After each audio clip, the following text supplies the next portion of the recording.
Hello बच्चों, कल जो अपन ने वीडियो आपको भेजा था उसके अंदर अपन पढ़ रहे थे कृषि के प्रकार। और आज अपन पढ़ते हैं मुख्य फसलें। कौन कौन सी मुख्य फसलें हैं।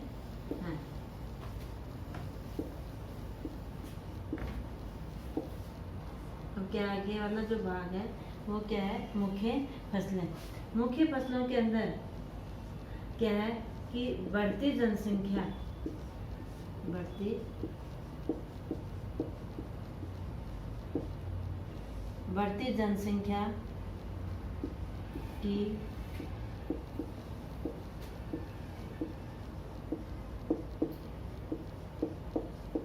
बढ़ती जनसंख्या की आवश्यकताओं की पूर्ति होती है। फिर दूसरा क्या है, कृषि आधारित जो उद्योग हैं, कृषि आधारित उद्योगों के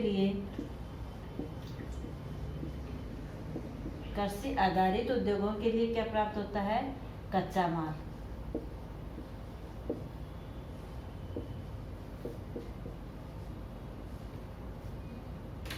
कृषि आधारित उद्योगों के लिए कच्चा माल प्राप्त होता है।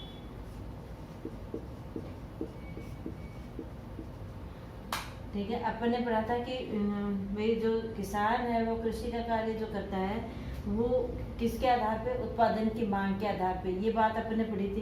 तो उत्पादन की मांग के आधार पर फसलों का क्या किया जाता है, की जाती हैं। तो ये फसलें क्या करती हैं, जनसंख्या की क्या करती हैं, आवश्यकताओं की पूर्ति करती हैं। फिर उद्योगों को क्या प्राप्त होता है, कच्चा माल प्राप्त होता है। ठीक है, अब देखो आप इसके अंदर इनमें आपको क्या पूछा जाएगा, इनमें आपको कुछ फसलों के उदाहरण पूछे जाएंगे, या फिर ऐसे पूछा जाएगा कि चावल की भौतिक दशाएं कौन सी हैं। लिखिए, चावल की आवश्यक भौतिक दशाएं बताइए।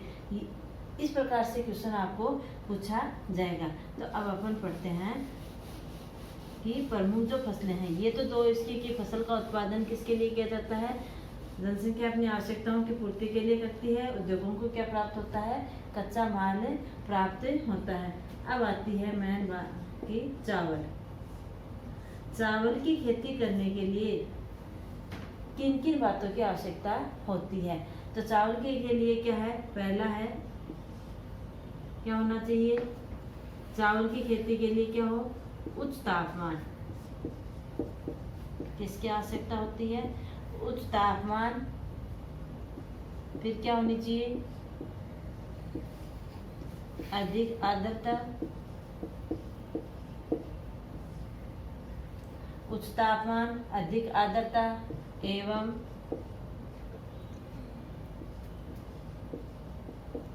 वर्षा भी कैसी होनी चाहिए, वर्षा की आवश्यकता होती है।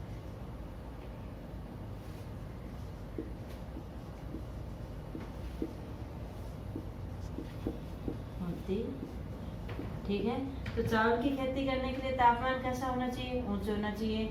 आर्द्रता यानी नमी बनी हुई रहनी चाहिए। क्या हो, नमी भी कैसी हो, अधिक होनी चाहिए। और वर्षा भी क्या हो, अधिक होनी चाहिए। दूसरी है, इसकी खेती के लिए कैसी मिट्टी होनी चाहिए, चिक्का युक्त मिट्टी। चिक्का युक्त मिट्टी। चावल की खेती करने के लिए मिट्टी कैसी होनी चाहिए, चिक्का युक्त मिट्टी उपयुक्त होती है, जो क्या कर सके, होती है जिसमें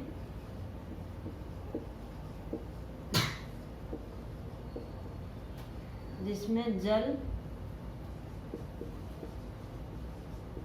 रोकने की क्षमता हो। यानी ऐसी चिक्का युक्त मिट्टी हो जिसमें क्या रहना चाहिए, जल भरा हुआ रहना चाहिए। क्योंकि चावल की खेती जब अपन करते हैं तो उसमें पानी भरा हुआ रहता है। ठीक है, और फिर है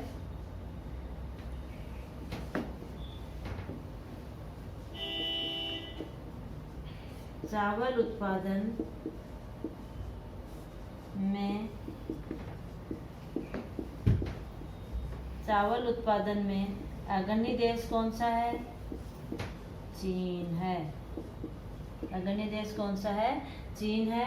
और चावल की खेती कहाँ की जाती है? उष्णकटिबंधीय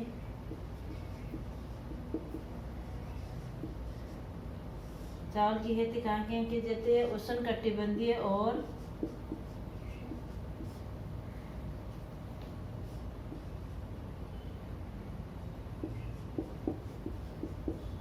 उपोष्ण कटिबंधीय क्षेत्रों में उष्णकटिबंधीय और उपोष्ण कटिबंधीय प्रदेशों का ये क्या है? मुख्य आहार है। चीन के बाद चावल उत्पादन में क्रमशः भारत, जापान, श्रीलंका और मिस्र जो देश हैं वो इसका उत्पादन करते हैं। तो आपको क्या है कि चावल की भौतिक दशाएं बताइए, ठीक है। तो उच्च तापमान की आवश्यकता होती है, अधिक आर्द्रता की आवश्यकता होती है, अधिक वर्षा की आवश्यकता होती है। कौन सी मिट्टी उपयुक्त होती है? कई बार 1 नंबर का जैसे क्वेश्चन है ये तो बात पूछ लिया जाता है कि चावल के लिए उपयुक्त मिट्टी है कौन सी है? चिक्का युक्त मिट्टी और जिसमें जल रोकने की क्षमता ज़्यादा हो। चावल उत्पादन में अग्रणी देश कौन सा है? चीन। चावल के लिए उष्णकटिबंधीय और उपोष्ण कटिबंधीय प्रदेशों का ये प्रमुख आहार है। चीन के बाद चावल उत्पादन में कौन कौन से देश आते हैं? भारत, जापान, श्रीलंका, मिस्र आदि देश आते इसका उत्पादन अधिक करते हैं। अब देखो दूसरा क्या है? दूसरी फसल का पढ़ते हैं।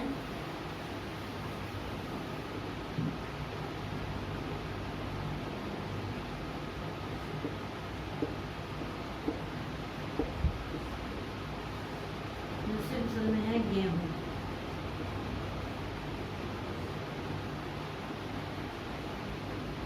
गेहूं के लिए गेहूं के उत्पादन के लिए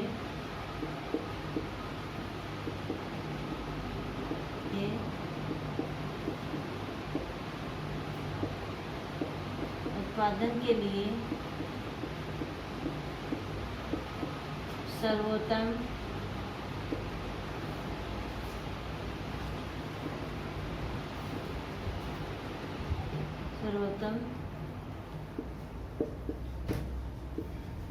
दोमट मिट्टी होती है। गेहूं के उत्पादन के लिए जो सर्वोत्तम मिट्टी है वो कौन सी होती है? दोमट मिट्टी होती है। नंबर 2, जब गेहूं की बुआई की जाती है तो तापमान कैसा होना चाहिए? मध्यम तापमान। गेहूं की बुआई के समय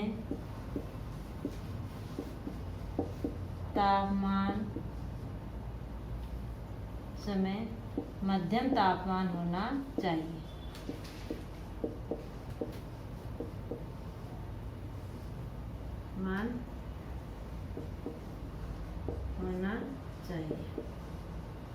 ठीक है।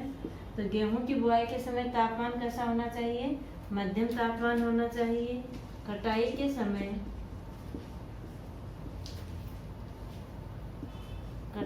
समय तेज धूप की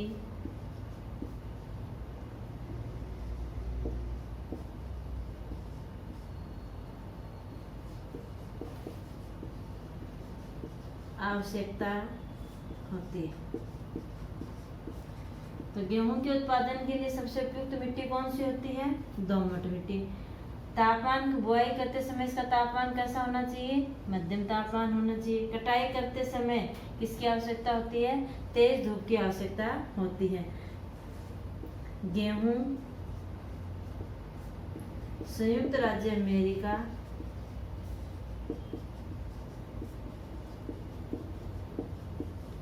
गेहूं उत्पादन अग्रणी उत्पादक देश कौन कौन से हैं? संयुक्त राज्य America, Canada, Australia,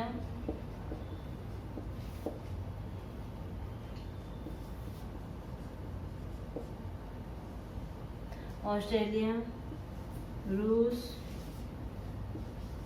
Ukraine, Australia, रूस, यूक्रेन और भारत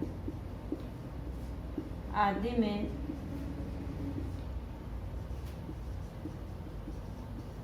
विस्तृत रूप से उगाया या उत्पादन किया जाता है। ठीक है, तो गेहूं का जो सर्वाधिक उत्पादन है वो संयुक्त राज्य अमेरिका, कनाडा, ऑस्ट्रेलिया, रूस, यूक्रेन और भारत में किया जाता है। भारत में जो है वो जो गेहूं का उत्पादन वो कौन सी ऋतु में किया जाता है? शीत ऋतु में। भारत में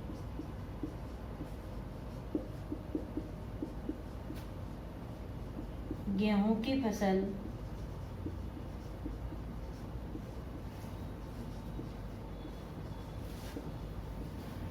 शीत ऋतु में बोई जाती है या की जाती है। ठीक है, तो भारत में गेहूं का उत्पादन अपन शीत ऋतु में, सर्दी ऋतु में करते हैं। तो इसकी मुख्य जो बात है वो तो है कि गेहूं के उत्पादन के लिए उपयुक्त मिट्टी कौन सी होती है? दोमट। तापमान बुआई करते समय कैसा होना चाहिए? मध्यम। काटते समय किसकी आवश्यकता होती है? तेज धूप की आवश्यकता होती है। फिर इसका उत्पादन कहाँ किया जाता है? संयुक्त राज्य अमेरिका, कनाडा, ऑस्ट्रेलिया, रूस, यूक्रेन, भारत आदि के अंदर ये विस्तृत रूप से बोई जाती है। और भारत के अंदर गेहूं का उत्पादन किस ऋतु में किया जाता है? शीत ऋतु में, सर्दी ऋतु में किया जाता है। इसकी जो बुआई की जाती है वो किस समय की जाती है? नवंबर के पहले सप्ताह में इसकी बुआई की जाती है और मार्च माह में इसकी क्या की जाती है? कटाई की जाती है। अब तीसरी आती है मिलेट।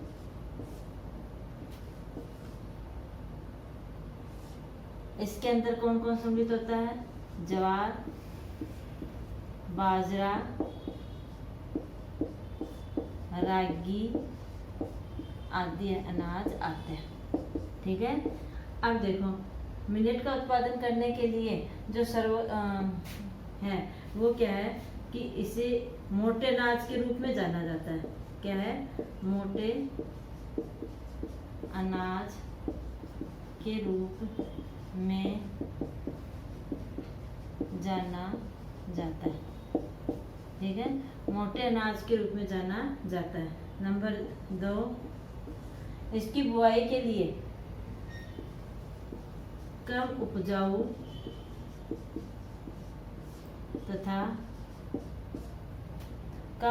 तथा बलुई मृदा में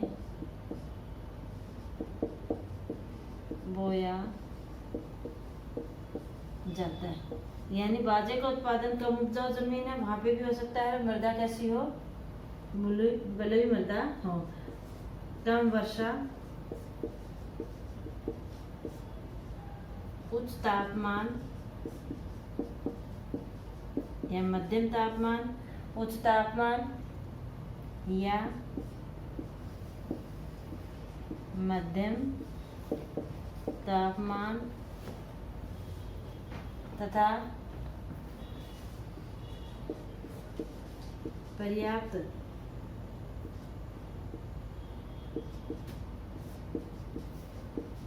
सूर्य का प्रकाश होना चाहिए। ठीक है ना? कम वर्षा में भी इनका उत्पादन किया जा सकता है, उच्च तापमान में भी हो, मध्यम में भी, या सूर्य का प्रकाश जो है वो पर्याप्त मात्रा में इनको मिलना चाहिए। अब देखो इनके उत्पादन में कौन है? भारत, चीन, नाइजीरिया आदि देश इनका उत्पादन करते हैं। भारत जबकि सबसे अग्रणी है। भारत में भी इस चीज का सबसे ज्यादा उत्पादन किस में किया जाता है? राजस्थान के अंदर। ठीक है, बाजरे का जो उत्पादन है वो भारत में सबसे ज्यादा उत्पादन करने वाला राज्य कौन सा है? राजस्थान राज्य है। अब आगे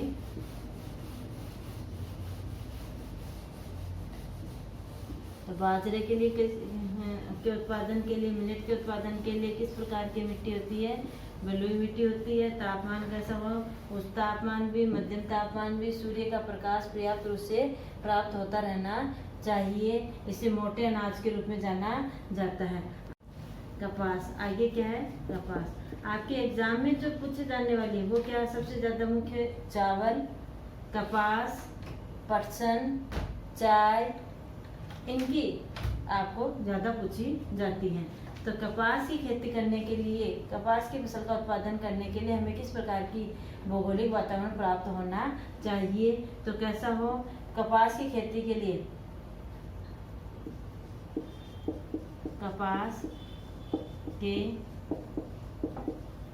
उत्पादन के लिए, कपास के उत्पादन के लिए उच्च तापमान,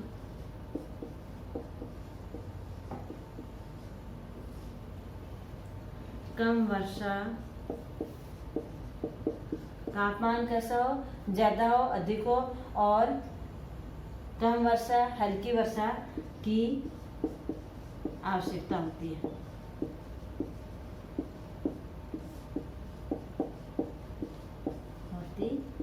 इसके लिए जो क्या है? तेज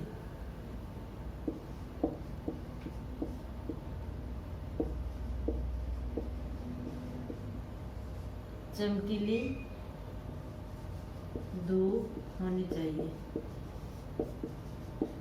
जो धूप है वो कैसी होनी चाहिए? तेज हो और चमकीली, ऐसे जैसे कि बहुत तेज धूप होती है, अपने चुभने वाली जो होती है वैसी धूप होनी चाहिए। दूसरी मुख्य बात, इसके लिए मिट्टी कैसी होनी चाहिए? जो सबसे काली और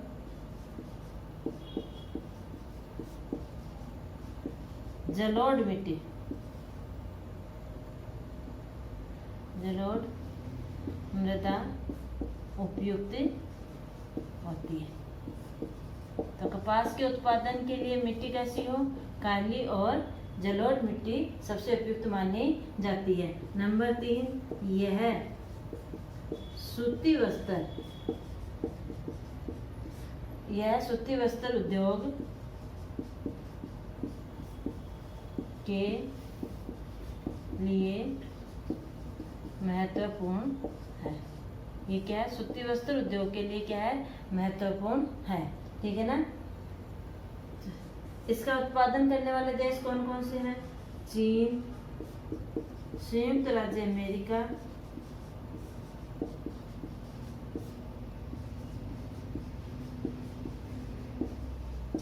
संयुक्त राज्य अमेरिका, भारत,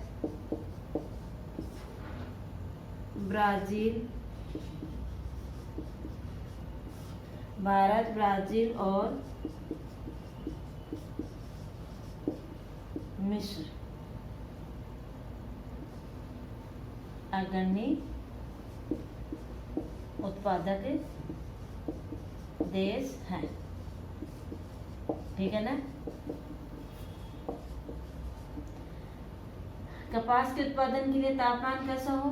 उच्च तापमान हो, कम वर्षा की आवश्यकता होती है, तेज चटकीली धूप हो, काली और जलोढ़ मिट्टी उपयुक्त होती है। और ये कौन से उद्योग के लिए सबसे महत्वपूर्ण है? सूती वस्त्र उद्योग के लिए सबसे महत्वपूर्ण है। और कौन कौन से देशों के अंदर इसके अग्रणी उत्पादक देश है? चीन, संयुक्त राज्य अमेरिका, भारत, ब्राजील और मिस्र इसके अग्रणी उत्पादक देश हैं। आगे है पटसन।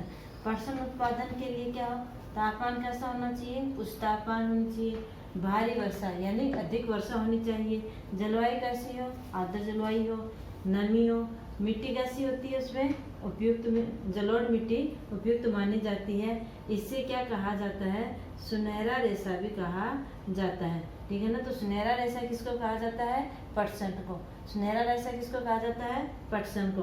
यह फसल उष्णकटिबंधीय क्षेत्रों में उगाई जाती है। कहाँ उगाई जाती है? इस फसल का उत्पादन कौन से क्षेत्रों में किया जाता है? उष्णकटिबंधीय क्षेत्रों के अंदर किया जाता है। इस पटसन के अग्रणी उत्पादक देश कौन से हैं? भारत एवं बांग्लादेश इसके अग्रणी उत्पादक देश हैं। आगे है कॉफी। कॉफी के लिए जलवायु कैसी होनी चाहिए? कॉफी का उत्पादन करने के लिए जलवायु कैसी हो? गर्म, और मौसम कैसा हो? आर्द्र। ठीक है ना। फिर है जलवायु गर्म एवं आर्द्र होनी चाहिए। मिट्टी कैसी है? दोमट मिट्टी उपयुक्त मानी जाती है। फसल उत्पादन की वृद्धि के लिए और किस प्रकार को हो? पर्वतीय ढाल, यानी जो पर्वत है उनके ढलाने वाले भागों के अंदर किसकी खेती की जाती है? कॉफी की और चाय की खेती की जाती है। चाय की भी वैसे ही की जाती है कि ढलाने वाले भागों के अंदर, क्योंकि इनकी पौधे की जड़ों में क्या नहीं रुकना चाहिए? वर्षा भी अच्छी होनी चाहिए, तेज गर्मी हो, आर्द्रता हो, नमी हो, और उसकी फसलों की जड़ों के अंदर पानी भी नहीं रुकना चाहिए। तो पर्वतीय ढाल क्या माना जाता है? उपयुक्त माना जाता है। कॉफी उत्पादन में अग्रणी देश कौन सा है? ब्राजील। ब्राजील में कॉफी के बागानों को क्या कहा जाता है? फजेंडा। ठीक है, तो ये आपको इतना ध्यान में रखना है। ये सबसे ज्यादा मुख्य है। चावल, पटसन, कपास, कॉफी। ठीक है, इनका आपको भौगोलिक दशाएं अच्छे से याद करनी है कि किस प्रकार से भौगोलिक दशाएं कौन सी या पूछी जा सकती हैं। किन्हीं दो खाद्यान्न फसलों का वर्णन कीजिए। ठीक है, या किन्हीं दो वाणिज्यिक फसलों का वर्णन कीजिए। तो कॉफी, जो पटसन है, कपास है, ये कौन सी हैं? वाणिज्यिक फसलें। चावल, गेहूं, ये कौन सी फसलें हैं? खाद्यान्न फसलें। किन्हीं पेय फसलों के उदाहरण दीजिए। तो चाय और कॉफी क्या है? पेय फसलें। ठीक है ना, तो ये उदाहरण भी पूछे जा सकते हैं। ठीक है, आपका ये जो कृषि वाला चैप्टर है वो यहीं समाप्त होता है। अगर कहीं आपको कोई डाउट हो, किसी प्रकार की कोई परेशानी हो, तो कमेंट बॉक्स में लिख करके मेरे से पूछ सकते हैं। ठीक है, अभी आपको आगे जो उसमें वीडियो है, वो वीडियो तो आपको पार्ट के अंदर भेजी जाएगी, लेकिन पीडीएफ जो भेजी जाती है वो आपको एक साथ भेजी जाएगी, ताकि आपको पढ़ने में क्या हो? सुविधा हो। ठीक।